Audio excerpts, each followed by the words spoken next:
This is solution of exercise 1.4 as per new NCERT, क्योंकि पुरानी NCERT में this exercise number 1.5 and reduce syllabus this exercise number 1.4।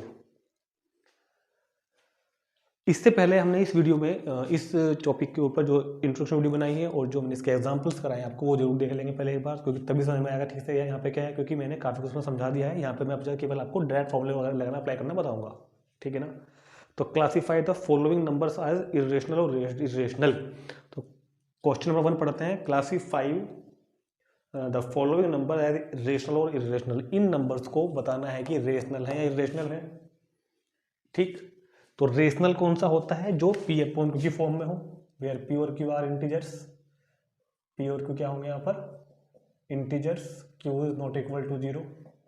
और irrational कौन सा होता है? जो पी अपॉन की फॉर्म में ना लिखा जा सकता हो, या फिर जो नॉन रिपीटिंग नॉन टर्मिनेटिंग हो, उसको क्या बोलते हैं हम लोग? इरेशनल। और इरेशनल की पहचान मैंने आपको क्या बताई है? रूट के अंदर non perfect square number. Root के अंदर क्या होगा? नॉन परफेक्ट स्क्वायर नंबर, तो भी वो नंबर इरेशनल नंबर की कैटेगरी में रखा जाता है। इससे पहले मैंने जो आपको बता रहा हूँ कि मैं इस वीडियो के डिस्क्रिप्शन में आपको लिंक मिल जाएंगे, उनको जरूर देख लें एक बार जाकर आप, कि रेशनल और इरेशनल का अगर ऑपरेट करते हो दूसरे पर, रेशनल में रेशनल प्लस करो, रेशनल में रेशनल माइनस करो, मल्टीप्लाई करो दोनों की, या फिर डिवीजन करो, तो इरेशनल ही आता है। रेशनल में इरेशनल को ऑपरेट करके इरेशनल ही आता है। इसकी मैंने बहुत आपको अच्छे से समझाया हुआ है।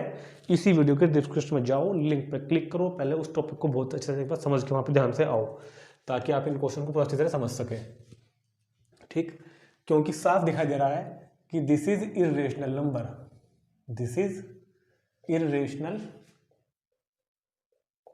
नंबर। अब हम यहाँ पर तुरंत लिख दिया, क्योंकि मैंने यहाँ पे समझाया गया है। देखो, जिन बच्चों ने वीडियो देखी है पहले वाली, वो उनको समझ में आ रहा होगा, लेकिन जिन्होंने नहीं देखी है वो पहले जरूर देख लें एक बार। क्योंकि देखो, 2 कैसा है? रेशनल। 2 कैसा है? रेशनल। रूट 5 कैसा है? इरेशनल। और रेशनल और इरेशनल पर कुछ भी ऑपरेट हो रहा हो, प्लस माइनस मल्टीप्लाई डिवीजन, एक अगर रेशनल है और दूसरा इरेशनल है, चाहे आप उनको प्लस करो, चाहे माइनस करो, चाहे मल्टीप्लाई करो, चाहे डिवाइड करो, तो इरेशनल ही आएगा, इरेशनल ही आएगा, ठीक है। इस वजह से इरेशनल हो गई। Second, 3 plus root 23 minus root 23, तो ये तो कैंसिल हो गई, ये 3 बन गया ना, तो ये तो पी अपन क्यू की फॉर्म में आ गया, सिंपल सिंपल। जब पी अपन क्यू की फॉर्म में आ गया तो this is rational number. Next, 2 root 7 upon 7 root 7, cancel करो, तो 2 अपॉन 7 पी अपॉन क्यू की फॉर्म में आ गया, तो रेशनल नंबर। 1 अपॉन रूट 2, 1 कैसा होता है? रेशनल। रूट 2 कैसा होता है? इरेशनल। और रेशनल और इरेशनल का कुछ भी ऑपरेट करोगे, अगर डिवाइड मल्टीप्लाई कुछ भी करोगे अगर, तो कैसा आएगा? पैसा इरेशनल। तो this is an irrational number. 2 पाई, 2 कैसा है? 2 कैसा है? रेशनल। और पाई कैसा है? इरेशनल। और रेशनल और इरेशनल की मल्टीप्लाई कैसी होगी? इरेशनल। सब कुछ बताया था आपको।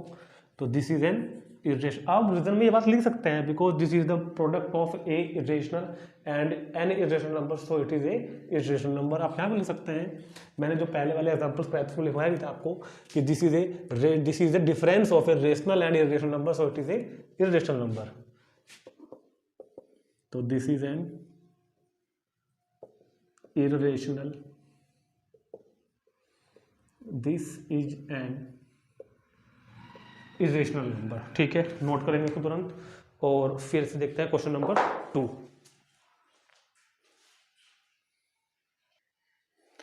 This is question number 2। Simplify each of the following expression. Expression ये लिखे हुए हैं हमारे पास चारों सिंपल, जैसे मैंने आपका एग्जाम्पल कराए थे वे क्वेश्चन दिए हुए हैं। इनकी मल्टीप्लाई करनी है आपस में, सिंपल मल्टीप्लाई करते हुए आज तक हम लोग। पहले कैसे होगी? 3 की मल्टीप्लाई 2 में, 3 इंटू 2। अब 3 की मल्टीप्लाई रूट 2 में, दैट इज 3 इंटू रूट 2। अब रूट 3 की मल्टीप्लाई 2 में, √3 इंटू 2 और अब √3 की मल्टीप्लाई √2 में सिंपल मल्टीप्लीकेशन जैसे करते हैं, ठीक। 3 2 जा 6, 3 की जब √2 में करोगे तो बस ऐसा लिखा जाता है 3√2, क्योंकि ये सरल ये रूट के अंदर आ गया और ये रूट में नहीं है, इस तरह लिख देंगे बस खाली इनको। तो ऐसे ही 2 इंटू √3 तो क्या लिखेंगे 2√3, √3 इंटू √2 तो ये कितना बन गया √6, आंसर आ गया, खत्म। ये देखो फॉर्मूला बन गया ये वाला, a plus B into A minus B, A plus B A minus B, तो क्या होता है इसका A square minus B square. अगर चाहे तो मल्टीप्लाई भी कर सकते हैं इस तरीके से सिंपल वाली, तभी हो जाएगा। या फॉर्मूला अप्लाई करो, A square minus B square, A square minus B square, A plus B A minus B, A square minus B square, 3 square 9, √3 square 3, तो 9 माइनस 3 इज इक्वल टू 6। देखो ये भी बिल्कुल ऐसे हो रहा है। Fourth √a minus √2 sorry √5 minus √2, √5 plus √2, A minus B A plus B, A minus B तो क्या बन गया A square minus B square, A square minus B square, तो √5 का स्क्वायर 5 माइनस √2 का स्क्वायर 2, तो 5 माइनस 2 3। ये कौन सा फॉर्मूला बन रहा है, ये बन रहा है A plus B whole square is equal to क्या होता है A square plus 2ab plus B square, A plus B whole square, A plus B whole square, तो ये हो जाएगा √5 स्क्वायर,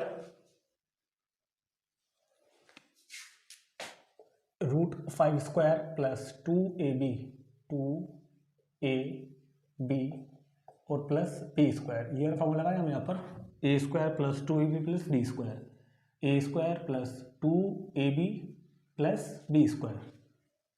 अब √5 स्क्वायर 5 प्लस 2 इंटू √5 इंटू √2, तो दोनों की मल्टीप्लाई हो जाएगी कि दोनों एक रूट में आ जाएंगे। अभी ये 2 तुमने यहाँ लिख दिया, 5 इंटू 2 10 और √2 स्क्वायर 2, क्योंकि मैंने आपको समझाया है ना फॉर्मूला कि √a पे अगर स्क्वायर लगा हुआ है तो वैल्यू उसकी ए हो जाती है। ऐसी इसकी होगी √5 की 5 और √2 स्क्वायर की होगी 2, तो 5 प्लस 2 हो गया 7 plus 2√10,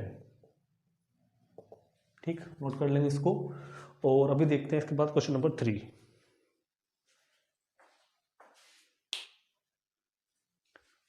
question number 3, recall pi is defined as the ratio of circumference c of a circle and diameter d of a circle, that is pi is equal to c upon d is the rational number. This seems to contradict that fact. Pi is an irrational number. How will you resolve this contradiction?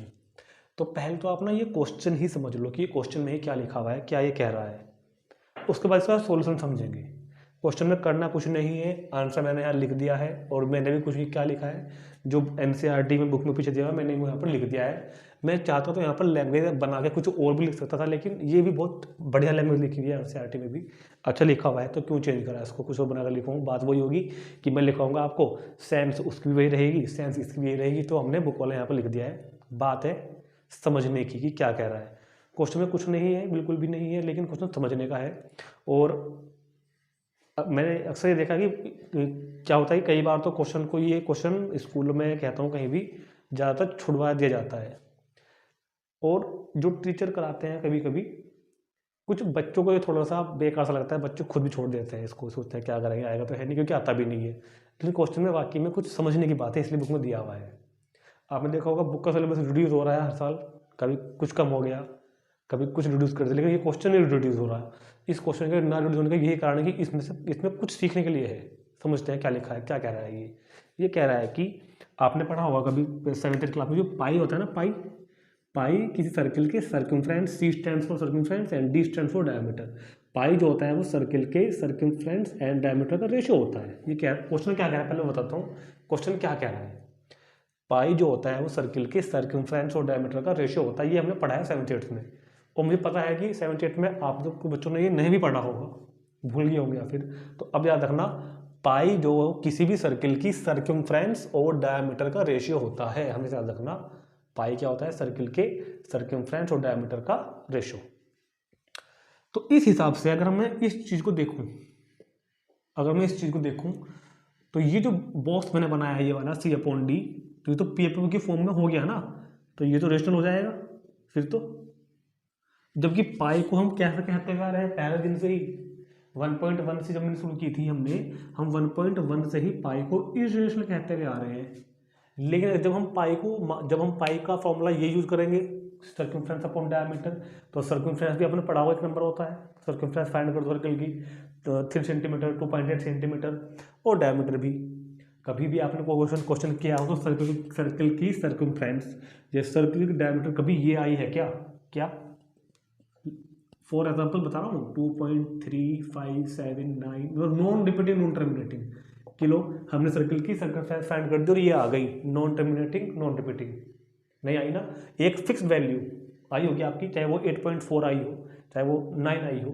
Circle की circumference और diameter आपने question किए होंगे 7th में 8th में किए होंगे एक टर्मिनेटिंग नंबर आया होगा सर्कमफ्रेंस भी और डायमीटर भी, तो इस हिसाब से तो C/D is a rational number but pi is a irrational number. तो ये कैसे इक्वल हो गया आपस में? ये तो एक कॉन्ट्रडिक्शन बन गया।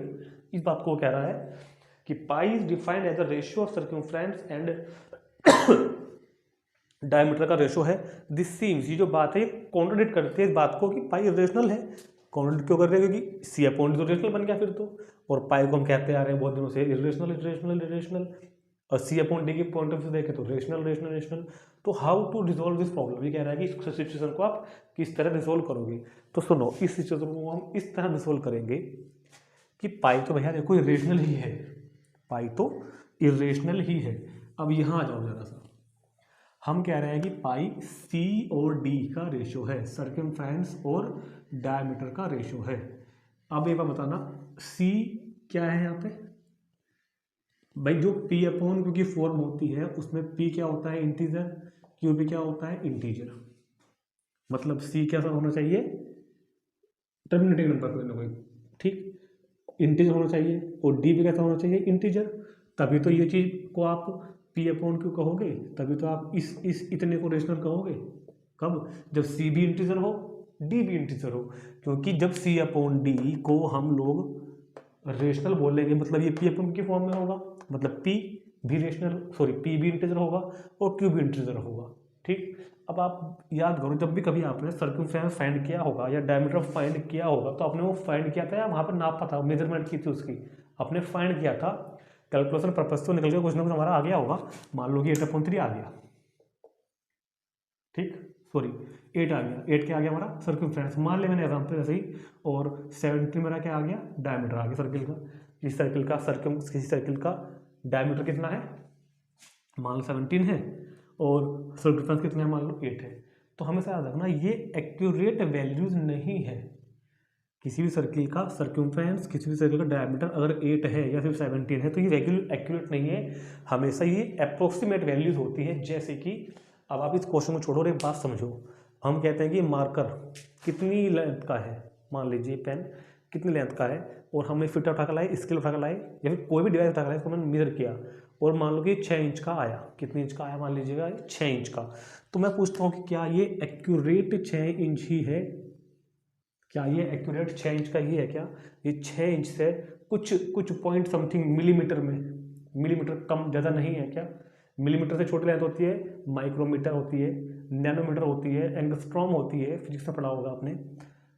परसेंटेज का तो थोड़ा बहुत कुछ ना कुछ एरर तो रहा होगा ना इसको मेजर करने में, और वो मेजर हमेशा हर जगह होता है। जब कभी भी आप मान लो कोई सब्जी भी खरीदते हो ना, कोई दुकान से कोई चीज़ भी खरीदते हो ना, 1 किलो दे दो भैया, 1 किलो, कोई हमने 1 किलो आलू लिए, तो क्या वो 1 किलोग्राम आलू ही होते हैं क्या? पक्का बिल्कुल फिक्स? सोच के बताओ। हमने अगर कोई चीज़, अगर आपने इलेक्ट्रॉनिक जो आजकल कांटा आता है, इलेक्ट्रॉनिक कांटे में भी आपने अगर 1 किलोग्राम चीज़ कोई तोली है, आप मेजर किया है, तो याद रखना कभी भी एक्यूरेट बिल्कुल प्योर 1 किलोग्राम नहीं होगी। चाहे भले ही उसमें 1 मिलीग्राम का या 1 मिलीग्राम का भी कोई 1/1000वां हिस्सा का एरर जरूर रह जाएगा, हल्का सा एरर जरूर रहता है, और वो चीज़ हमेशा इरेशनल होती है। याद रखना कभी भी रेशनल नहीं होती। मान लो मैं इस बोर्ड की लेंथ को मेजर करूँ और मैं कह दूँ कि 4 फुट का है, मैं यहाँ पे कह दूँ कि ये 2 मीटर का है, तो भैया ये 2 मीटर का केवल उस स्केल के हिसाब से तो है जिस स्केल से मैं इसको मेजर कर रहा हूँ। लेकिन और भी छोटी छोटी मेजरमेंट को नापने के डिवाइस आते हैं ना, वर्नियर कैलिपर्स आता है, और भी छोटी छोटी यूनिट्स नापने के लिए आते हैं ना। क्या पता ये 2 मीटर के बाद कुछ 10 सेंटीमीटर का भी रहा हो, उसको तो हम इग्नोर कर देते हैं। क्या 10 सेंटीमीटर के बाद उसके अंदर कुछ 100 मिलीमीटर भी रहे हो, 100 मिलीमीटर के बाद नैनोमीटर भी आते हो, माइक्रोमीटर भी आते हैं, एंगस्ट्रॉम भी आते हैं। ठीक, जैसे कि हम लोग नॉर्मली टाइम पूछते हैं, भैया क्या टाइम हो रहा है, हम बोलेंगे कि 8:26। तो क्या 8:26 ही हो रही है क्या भाई? 8:26, 12 सेकंड भी हो सकती है, सेकंड भी तो होती है ना साथ में। हमने कभी आज तक बोला नॉर्मल भाषा में सेकंड भी बोली कभी हमने आज तक? टाइम कितना हो गया है? 2:20। अरे कुछ सेकंड भी तो थी अभी। और अगर सेकंड बोल रहे हैं 2:20:18, तो क्या 2:20:18 ही है क्या? सेकंड के भी तो पार्ट होते हैं। तो इसका मतलब क्या हुआ? पार्ट को और ज़्यादा सिग्निफिकेंस तरीके से नापते जाओ और गहरे में जाते जाओ तो ये इरेशनलिटी फैलते चली जाएगी। तो कहने का मतलब इन शॉर्ट में क्या है, ये COD को हम केवल अप्रोक्सीमेट वैल्यू लिखते हैं, एक्चुअल में दोनों वैल्यू CB और DB इरेशनल होती हैं। बल्कि ये नहीं, हर एक मेजरमेंट इरेशनल ही होती है कि, लेकिन हम कहाँ तक उसको सिग्निफिकेंस करके नापते रहेंगे ये आपको पता चलेगा जब आप 11th में पहुँचोगे, 12th में पहुँचोगे, जिसमें चैप्टर पढ़ोगे आप परसेंटेज एरर का, वहाँ पे बात आपको ठीक से पता चलेगी। तो फिलहाल हम क्या लिखते हैं, when we measure a length with scale और एनी डिवाइस। जब हम किसी भी स्केल से या किसी भी डिवाइस से किसी लेंथ को मेजर करते हैं तो we only get an approximate rational value. हम एक रेशनल अप्रोक्सीमेट वैल्यू को ले लेते हैं और वही आंसर बता देते हैं। So we can not realise that either COD irrational. हमको पता ही नहीं चलता कि COD यहाँ पर इरेशनल है या वो लेंथ यहाँ पर इरेशनल है। तो ये रीजन आपको यहाँ पर लिखना है। तो मुझे लगता है कि आपको समझ में आ भी गया होगा। बस आपको ये बात याद रखनी है कि कोई भी लेंथ जिस स्केल से हम नाप रहे हैं, जिस डिवाइस से हम नाप रहे हैं, उसके मुताबिक तो वो वैल्यू फिक्स है, लेकिन हकीकत में सच में वो वैल्यू एक्यूरेट नहीं होती। ठीक, नोट करेंगे इसको तुरंत। क्वेश्चन नंबर 5, पहले हम क्वेश्चन नंबर 5 कर रहे हैं क्योंकि 4 के लिए थोड़ा सा ना अलग सा क्वेश्चन है, बाद में कराऊंगा उसके बाद। पहले 5 देखते हैं। और 5 में क्या कह रहा है, पढ़ेंगे rationalize the denominator of the following. और ऐसे क्वेश्चन हमने एग्जाम्पल में भी किए थे पहले वीडियो में। रेशनलाइज करना है डिनोमिनेटर को, तो रेशनलाइज करने का मीनिंग मैंने आपको समझाया था उस वीडियो में भी, फिर से बता रहा हूँ एक बार। लेकिन जिन्होंने भी वीडियो नहीं देखी है वो जरूर देख लेना जाकर डिस्क्रिप्शन में एक बार, कि डिनोमिनेटर देखो सभी के डिनोमिनेटर इरेशनल है, सभी के डिनोमिनेटर इरेशनल है। मुझे इन डिनोमिनेटर को रेशनल बनाने हैं, डिनोमिनेटर को रेशनल बनाने हैं। और इसके लिए मैंने आपको एक थोड़ा सा फॉर्मूला टाइप भी लिखवाए थे। a+√b के लिए क्या होगा, a+√b का जो फैक्टराइजेशन रेशनलाइजेशन फैक्टर होगा वो होगा a-√b, और a+√b का, और ये कौन सा मार्कर उठा लिया, a+√b का रेशनलाइजेशन फैक्टर कौन होगा, a-√b। ऐसे ही a-√b का रेशनलाइजेशन फैक्टर कौन होगा, a+√b। a+√b का रेशनलाइजेशन फैक्टर कौन होगा, √a-√b। और √a-√b का रेशनलाइजेशन फैक्टर कौन होगा, √a+√b। ये मैंने आपको सबको समझाया हुआ है इससे पहले वाली वीडियो में, जो देख लें एक बार। तो डिनोमिनेटर जो कि अभी इरेशनल दिखाई दे रहे हैं उनको रेशनल बनाना है। डिनोमिनेटर को इरेशनल से रेशनल बनाना ही क्या बोला जाता है, रेशनलाइज करना। तो हमें यहाँ पर इन सभी को रेशनलाइज करना है। तो 2 तरह के क्वेश्चन होंगे। जैसे पहला है 1/√7। तो जब अपॉन में एक ही नंबर हो, √2, √3, √5, √11, √7, तो फिर तो इसी नंबर से डिवाइड एंड मल्टीप्लाई कर देते हैं, multiply and divide, multiply and divide by √7। √7 से ही मल्टीप्लाई कर दो और इसी से डिवाइड कर दो, √7 से मल्टीप्लाई, √7 से डिवाइड। ठीक, ऊपर के ऊपर नीचे के नीचे। √7 की 1 में करोगे तो √7, √7 की √7 में करोगे तो क्या होगा, 7। ये मैंने आपको समझाया था कुछ पहले ही। तो हो तो गया रेशनलाइजेशन। रेशनलाइजेशन मीन्स जो डिनोमिनेटर इरेशनल था, देखो रेशनल बन गया डिनोमिनेटर, जो डिनोमिनेटर इरेशनल था वो रेशनल बन गया। ठीक, फिर सेकंड पार्ट, यहाँ थोड़ा तरीका अलग होगा। 1/√7 माइनस √6।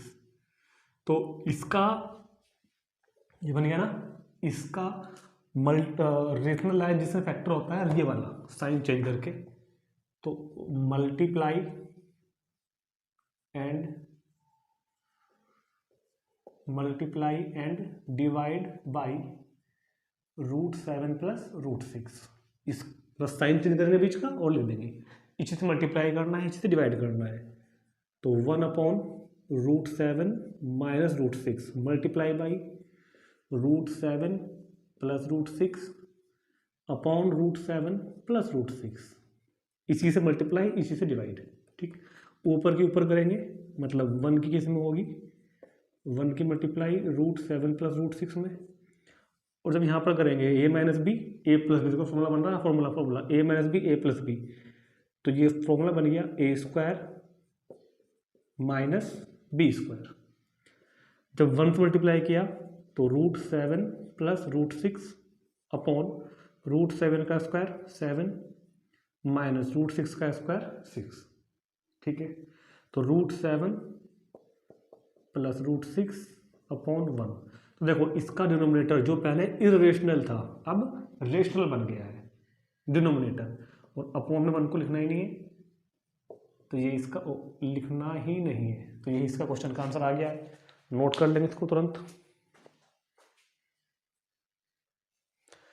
थर्ड 1/√5 प्लस √2, तो इसका रेशनलाइजेशन फैक्टर क्या होगा, मल्टीप्लाई एंड डिवाइड बाई किससे करेंगे इसको, √5 माइनस 2 से, साइन चेंज करके। तो 1/√5 प्लस 2 को मल्टीप्लाई भी और डिवाइड भी √5 माइनस 2 से यहाँ करेंगे और √5 माइनस 2 से ही यहाँ करेंगे। ऊपर की मल्टीप्लाई ऊपर होगी, मतलब 1 की √5 माइनस 2 में, और नीचे करोगे, देखो यहाँ पे a plus B A minus B, A plus B A minus B, तो फॉर्मूला क्या बन गया फिर से वे वाला, a² माइनस b², ये होता है ना, a plus B A minus B, क्या होता है ये a² माइनस b²। तो ये हो जाएगा √5 माइनस 2, जो कि तो हो जाएगा ऊपर, तो नीचे √5 का स्क्वायर 5 और √2 का स्क्वायर 4, तो क्या बचा √5 माइनस 2 अपॉन 1, हो गया ये भी रेशनलाइज्ड, और अपॉन में 1 को लिखते ही नहीं है, तो √5 माइनस 2, ये वेल नोन है कि डिनोमिनेटर में 1 है इसका मतलब। ठीक, साथ साथ देख लो अगला, फोर्थ 1/√7 माइनस 2, तो multiply and divide by √7 plus 2 से मल्टीप्लाई और इसी से डिवाइड। तो ऊपर की मल्टीप्लाई ऊपर करेंगे, √7 प्लस 2 के ऊपर हो गई, और a minus B A plus B, तो a² माइनस b², तो √7 प्लस 2 अपॉन √7 का स्क्वायर 7 माइनस 2 का स्क्वायर 4, तो इट इज √7 प्लस 2/3। ठीक, नोट पे उसको। एक क्वेश्चन और रह गया, देखते हैं अभी क्वेश्चन नंबर 4, और इसको करने से पहले अपना क्या कहते हैं प्रकार स्केल वगैरह निकाल लेंगे सभी।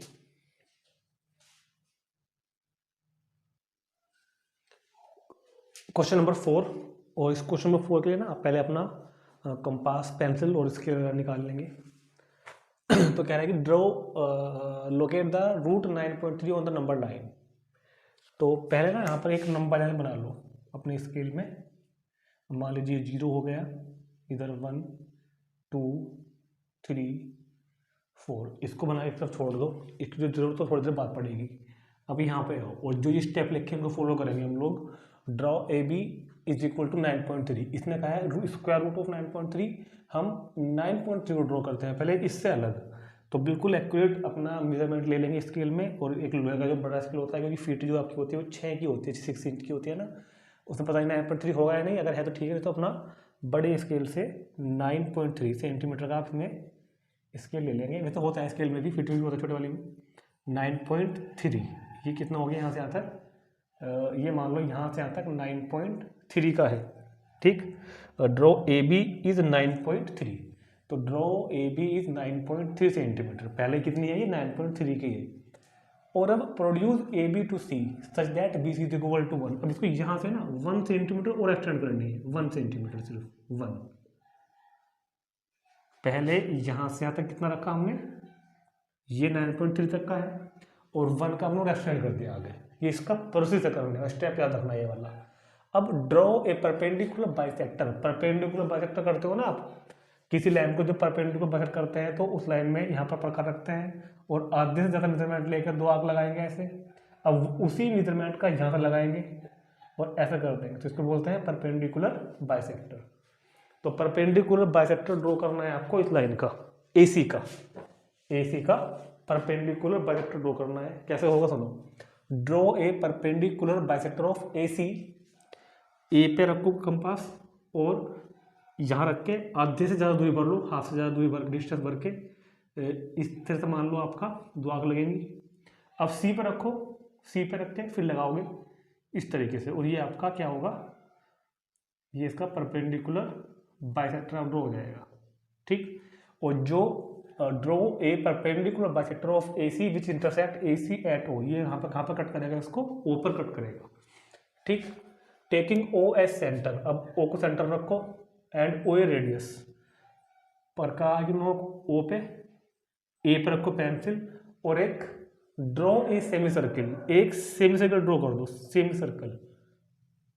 ठीक, एक सेमी सर्कल ड्रॉ हो जाएगा यहाँ पर, which intersect at D to perpendicular at B, और यहाँ से परपेंडिकुलर उठाओ अपना D रखो, एक परपेंडिकुलर ड्रॉ कर दो यहाँ पर ऐसे, ये कहाँ मिलेगा आके D पे। ठीक, तो पहले हमने AB 9.3 की बनाई, उसमें 1 प्रोड्यूस कर दी AC का परपेंडिकुलर बाइसेक्टर ड्रॉ किया जो O पे कट करता है। अब O को सेंटर लिया, A तक की रेडियस ली OA और OA पर रखकर कंपास घुमा दिया, तो ये क्या बन गया, एक हमारे पास सेमी सर्कल बन के एक आ गया।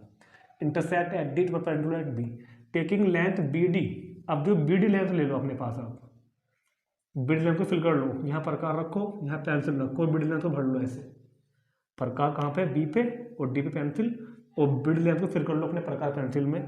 Taking length BD and makes an arc on number line, और यहाँ पे रख के ऐसे एक आर्क लगाओगे तो यहाँ पे कहीं आपके एक आर्क लगेगी जाके, P मान लेना इस पॉइंट को, यही आपका रूट 9.3 होगा, O से लेके और कहाँ तक का, P तक का। ये कहाँ से लिया हमने, यहाँ से, ये जो BD था ना, इस BD की डिस्टेंस भर के O पे रख के और ऐसे कट कर दोगे ऐसे, तो 3 से थोड़ा सा आगे आपका, जस्ट थोड़ा सा आगे ही लगेगा, और वही आपका क्या होगा, रूट 9.3। तो ये क्वेश्चन कंप्लीट हो गया है और इसी के साथ ये एक्सरसाइज भी कंप्लीट हो गई है हमारी, और इसको कर लेंगे सभी, और फिर हम नेक्स्ट वीडियो का इंट्रोडक्शन शुरू करेंगे। इस नेक्स्ट वीडियो में 1.5 का जो कि लास्ट होगा, मुझे लगता है कि उसकी भी शायद 3 वीडियो बनेगी, एक में इंट्रोडक्शन होगा, एक में एग्जाम्पल होगा, एक में सोल्यूशन होगा। या मैं देखता हूँ कि इंट्रोडक्शन और एग्जाम्पल एक में कवर करने की कोशिश करेंगे, अगर ज़्यादा वीडियो नहीं बनती है, नहीं तो 3 पार्ट में रिलीज करेंगे, नहीं तो 2 में तो करेंगे ही। ठीक, तब तक के लिए आप इसको सभी को इसका रिविजन करेंगे अच्छी तरीके से एक बार।